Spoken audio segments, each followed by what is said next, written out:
community of awesome, I'm Ava J and this is Bookish Pixie. So the other day I came across this guest post called 10 Things You Don't Need to Be a Writer by Delilah S. Dawson on Adventures in YA Publishing. It's a fantastic post, especially for writers. Do check it out, I'm linking to it below. But it got me thinking about some things that writers do need. And so I thought I'd share 5 things you do need to be a writer. 1. Persistence. Being a writer is hard. It's a pretty well-known fact that most writers don't sell their first novels. And the reason this is because it takes a while for writers to really get a handle on the craft. Learning to write takes a lot of reading, both fiction and non-fiction craft books, and it takes a whole lot of writing. It takes a long time to come up with a book idea that you really love, and then write the book, and then edit it, and then show it to critique partners and edit it again, and end up in this endless revision cycle and develop your characters and your world and your plot and everything else. And then after all that, you might not even publish it. Writers have been known to go through that cycle a lot. For some, it takes a couple books, like 2 or 3 to get published. For some, it takes more like 5 or 6 or even 10 or 13.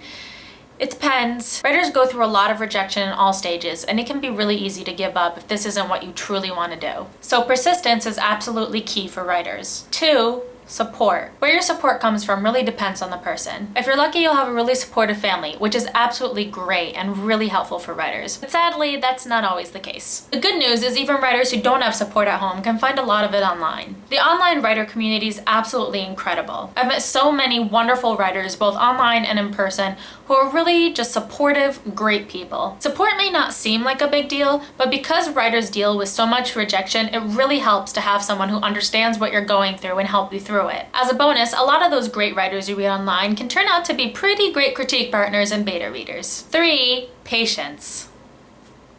Yeah, I'm not gonna lie, this one kinda sucks. The fact of the matter is, in the publishing world, there's a hell of a lot of waiting. Some writers wait between drafts, you have to wait to hear back from your critique partners and beta readers, you have to wait to hear back from queries, and you have to wait on submission, and you have to wait a whole long time before you can publish your book, even after the contract is signed, and basically it is a forever endless cycle of waiting. The good news, I guess, is patience can be acquired through trial by fire.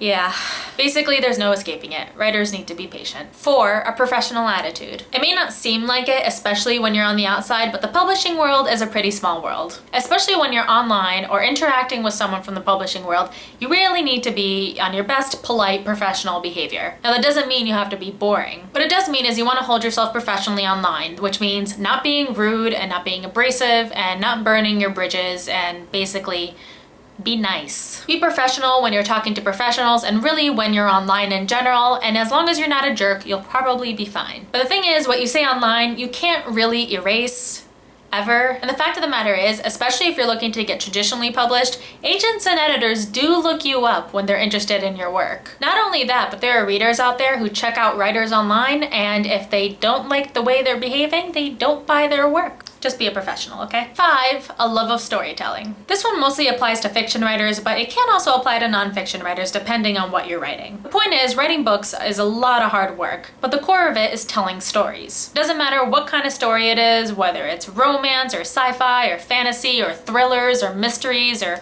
whatever, it's a story. And after all the rejections and years of hard work going mostly unrewarded, what's going to get you through it is your love of storytelling. Because if you didn't like taking the stories in your head and putting them on the page so other people can experience your characters and worlds, what's the point? So that's all I've got for today. If you liked what you saw, don't forget to subscribe and comment, and I will see you guys next week.